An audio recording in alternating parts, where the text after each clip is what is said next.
Hello बच्चों, let's read this question. The question says the time period of a satellite of Earth is 24 hours. If the separation between the Earth and the satellite is decreased to one fourth of the previous value, then its new time period will be. And the given options are A 4 hours, B 6 hours, C 12 hours and D 3 hours.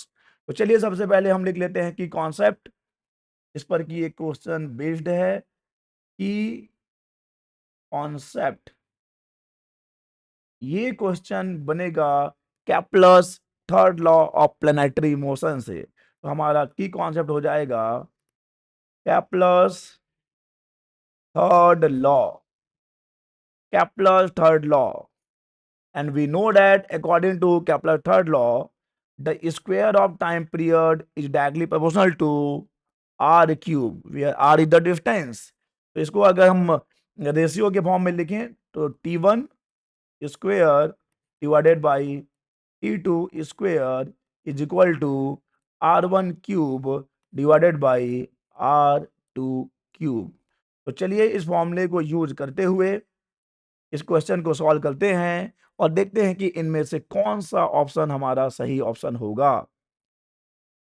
तो यहां पर देख लीजिए time period पहले दिया हुआ है 24 our. Let suppose कि अभी डिस्टेंस r1 है, टाइम पीरियड t1 है, तो ये जो है 24 आवर्स है अभी.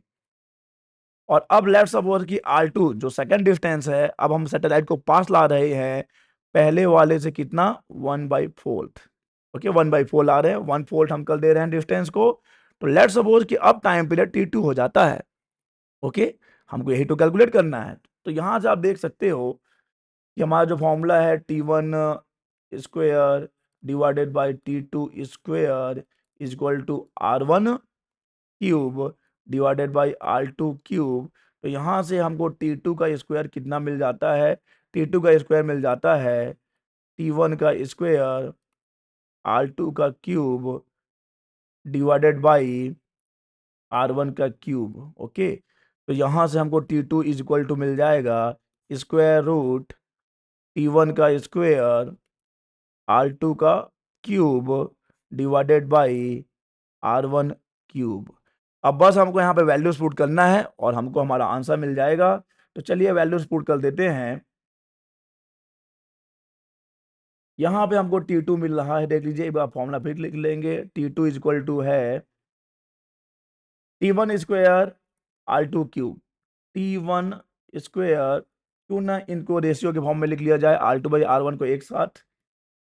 तो ये r2 बाई r1 का हो जाएगा क्यूब. अगर हम R2 और R1 के रेशियो की बात करते हैं, देख लीजिए यहां से R2 और R1 के रेशियो की बात करेंगे तो R2 R1 कितना हो जाएगा, देख लो R2 R1. R2 जो है 1/4 ऑफ R1 है डिवाइडेड बाई R1 है, तो R1 R1 कैंसिल हो जाएगा.